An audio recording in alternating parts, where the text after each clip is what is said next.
de orfebrería de este periodo que fue ocultado en los años siguientes al 711.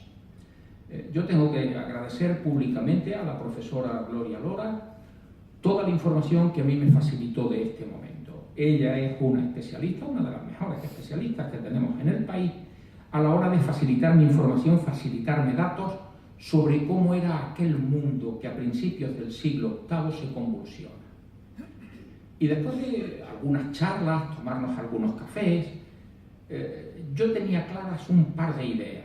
Una, que aquel mundo pensó que la invasión musulmana era una cosa temporal, poco ojo crítico.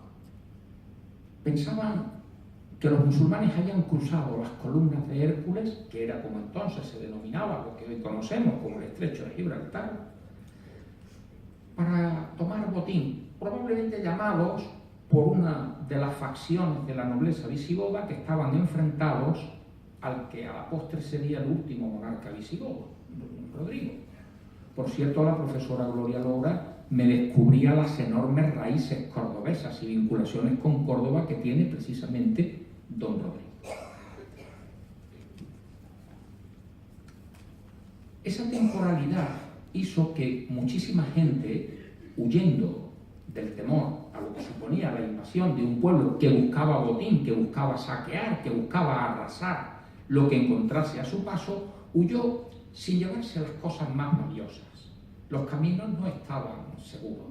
Por lo tanto, era mucho más seguro ocultar aquellas cosas valiosas pensando que si aquello era una cuestión temporal, en pocos meses, quizás un año después, se podría volver para recuperarlo.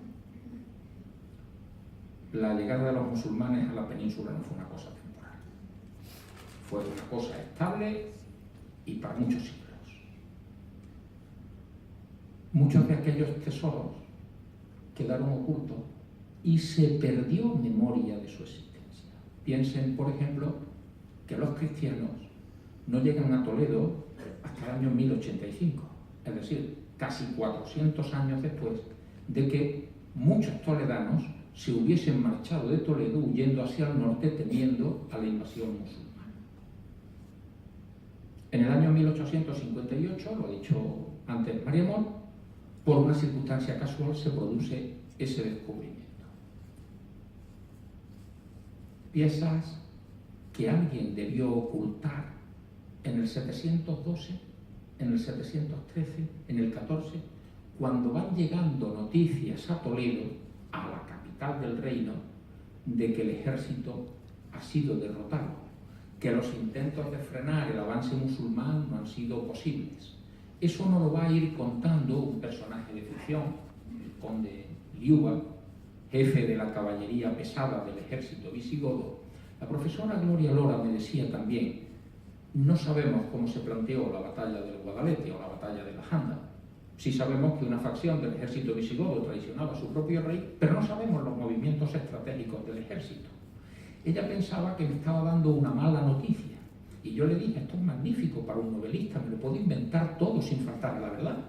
Si la batalla supiésemos cómo se había planteado y cómo se habría librado, si yo quiero escribir una novela histórica, tendré que tratar de ser fiel a cómo se desarrollaron los acontecimientos. Pero si no sabemos absolutamente nada, tengo libertad absoluta para poder plantear la batalla.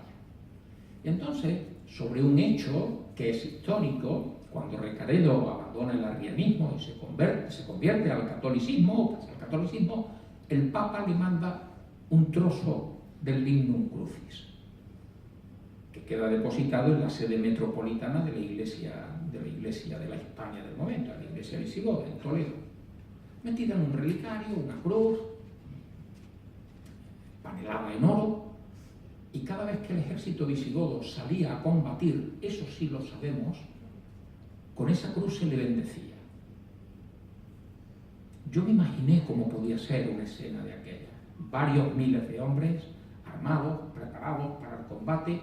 Imagínense el ruido arrodillándose en el momento que el metropolitano de Toledo bendecía al ejército y pidiendo a Dios que le ayudase en el combate. La escena es preciosa. Es preciosa al menos tal y como yo me la imaginaba y tal y como he tratado de llevarla al libro. Ese es el mundo que vive el conde Liuba, ya retirado. Él ha luchado hasta donde ha podido y se ha retirado a un monasterio. Y allí, para que no se pierda memoria de lo que ha ocurrido en el año 753, la fecha no es casual. 753 es la fecha de la crónica cristiana más antigua que nos habla de la invasión musulmana. Bueno, son pequeños guiños que uno puede ir haciendo a lo largo de la novela y que el lector avisado entenderá rápidamente. Pero el conjunto de la novela, aparte de esos elementos que sitúan al lector en ese momento de principios del siglo XVIII, del siglo VIII, va a transcurrir en el siglo XIX. Se ha descubierto ese tesoro y en Guadamur se ha despertado eso que a veces se ha denominado una fiebre del oro. Todo el mundo a excavar. Han aparecido en un pago cercano a la población esas piezas. Todo el mundo las busca. Todo el mundo quiere hacerse con ellas con poco orden y con menos concierto. Y un paisano nuestro, baenense de nacimiento, Amador de los Ríos, será a quien la Academia de la Historia encomiende realizar una excavación sistemática. Yo fui a Guadamur.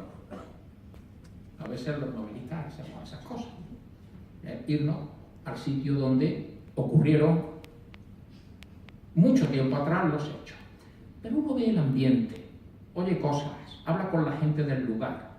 Habla con la gente del lugar que le cuenta también cosas que ni vienen en los libros, pero que forman parte de la tradición, vamos a decir, popular, que habla la gente. A mí una persona, Alonso Revenga, a quien tú conoces, me decía que quien descubre el tesoro había ido a examinarse de maestra de primeras letras a Toledo y que la prueba final para obtener el título que le acreditaba como maestra era bordar un pañuelo. Y me decía, yo lo he visto, hasta hace poco ese pañuelo existía. Esto no lo puedo encontrar en ningún libro, en ninguna revista, en ningún artículo. Eso se lo cuentan en el sitio donde han ocurrido los hechos. Yo fui a Guarrazar y vi a Guadamur y vi un pequeño museo que tienen establecido en el cual vi cómo se había realizado la excavación de Amador de los Ríos y qué era lo que había descubierto. Y vi un ejemplar original del libro que Amador de los Ríos escribe hablando de joyas hispano-bizantinas. Todavía no estaba muy claro si aquello era arte visigodo o qué clase de arte era. Bueno, pude ver ese proceso de excavación que trataba de poner freno al desarrollo de esa fiebre del oro que se había desatado en aquel momento.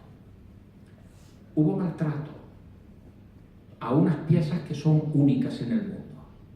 Si ustedes visitan el Museo Arqueológico Nacional y se encuentran con la media docena de coronas votivas que hoy se conservan, se exhiben en el Museo Arqueológico, se darán cuenta de que son piezas extraordinariamente valiosas y que representan una determinada época, únicas en el mundo. Algunas de ellas se encuentran en un museo francés, en el de Cluny. Bueno, pues no se sabe en ese momento muy bien qué es lo que hay. Y siendo unas piezas excepcionales, el tesoro es maltratado. Tampoco yo les voy a contar cómo se le maltrata. Estaría haciéndole un flaco favor a quien quiera leer la novela.